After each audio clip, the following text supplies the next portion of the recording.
अगर आपको वीडियो पसंद आए तो लाइक ज़रूर कीजिएगा और अगर आप नए हैं तो चैनल सब्सक्राइब कीजिए। अगर आपको काम को टालने की आदत है और आप हमेशा दूसरों के भरोसे बैठे रहते हैं, तो आपको इस आदत को आज ही बदलना होगा।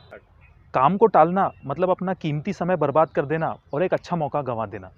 तो जो काम आप आज कर सकते हो, उसे कभी भी बाद के लिए मत टालिए और कभी किसी दूसरे के भरोसे मत बैठिए। नमस्कार, मैं देव नंदवाल एक बार फिर आपका स्वागत करता हूं आपके अपने यूट्यूब चैनल पर। अगर आपने चैनल अभी तक सब्सक्राइब नहीं किया है, तो प्लीज़ चैनल सब्सक्राइब कीजिए।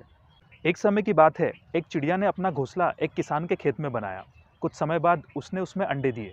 अंडों में से जब बच्चे निकले तो चिड़िया रोज सुबह दाना चुगने जाती और शाम को वापस लौट आती। एक दिन जब चिड़िया दाना चुगने गई तो उस दिन दोपहर में किसान अपने खेत में आया। फसल को देखकर उसने कहा कि मुझे ये फसल अपने बेटों से कल कटवानी पड़ेगी। जब चिड़िया के बच्चों ने ये बात सुनी तो वो डर गए। शाम को जब चिड़िया वापस लौटी तो अपने बच्चों को डरा हुआ देखकर उसने उसका कारण पूछा।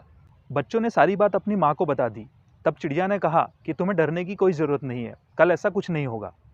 और वास्तव में ऐसा कुछ नहीं हुआ। कुछ दिनों बाद किसान फिर से अपने खेत में आया।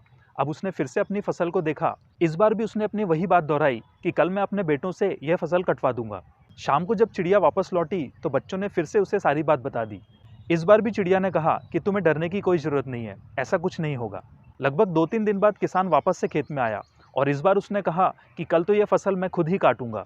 अब जब चिड़िया को उसके बच्चों ने ये बात बताई तो चिड़िया ने गंभीर होकर कहा कि हमें आज ही यह घोंसला खाली करना पड़ेगा। हम आज ही अपना घोंसला पास वाले खेत में लेकर चले जाएंगे। उन्होंने ऐसा ही किया। अगले दिन उन बच्चों ने देखा कि किसान अपनी फसल काट रहा है। शाम को जब चिड़िया वापस लौटी तो बच्चों ने पूछा कि आपको कैसे पता था कि इस बार किसान अपनी फसल काट लेगा। तब चिड़िया ने अपने बच्चों को समझाते हुए कहा कि इन इंसानों की आदत होती है दूसरों के भरोसे बैठे रहने की और काम को टालने की। पहली दूसरी बार जब किसान आया तब उसने कहा था कि मैं अपने बेटों से यह फसल कटवा दूंगा। वह अपने बेटों के भरोसे बैठा रहा और काम को टालता रहा। लेकिन जब तीसरी बार वह आया तो उसने कहा कि यह फसल मैं खुद ही काटूंगा। जब उसने ऐसा कहा तभी मुझे समझ में आ गया कि अब यह फसल जरूर काटेगा। तो कहीं ऐसी आदत आपकी और हमारी तो नहीं है? अगर है तो उसे हमें आज ही बदलना होगा। तो जुड़े रहिए हमसे। मिलते हैं अपने अगले वीडियो में एक नई सोच के साथ। तब तक के लिए जय श्री राम।